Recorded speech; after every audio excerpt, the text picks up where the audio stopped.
यवतमाळ नगराध्यक्ष पदाच्या उमेदवार प्रियंका मोघे हे प्रचारात आता आघाडीवर सध्या दिसत आहे। आगामी नगरपरिषद निवडणुकांसाठी काँग्रेस, राष्ट्रवादी, शरद पवार गट युतीच्या नगराध्यक्ष पदाच्या उमेदवार प्रियंका जितेंद्र मोघे यांनी प्रचारात आघाडी घेतली आहे। उच्च शिक्षित आणि कार्यक्षम प्रतिभा असलेल्या प्रियंका मोघे यांच्या उमेदवारीमुळे शहरात उत्साहाचे वातावरण दिसत आहे। आता मोघे यांनी उमेदवारी जाहीर होताच पक्षांच्या कार्यकर्त्यांसोबत घेऊन घरी-घरी जाऊन मतदारांशी थेट संवाद साधण्यास सुरुवात केली आहे।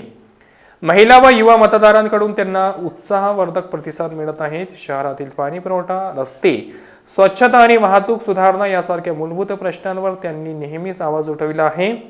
ज्येष्ठ नेते शिवाजीराव मोघे यांचा राजकीय वारसा आणि जितेंद्र मोघे यांची सामाजिक बांधिलकी यामुळे युतीची उमेदवार अधिक मजबूत झाली आहे। प्रियंका मोघे यांनी भाजपच्या सत्ताकाळातील मनमानी कारभार आणि भयाच्या राजकारणाविरोधात स्पष्ट भूमिका घेतली आहे।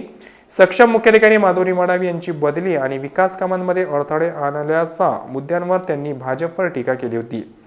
त्यांनी नागरिकांना पारदर्शक न्याय आणि विकासभिमुख प्रशासन देण्याचे आश्वासन दिले आहे।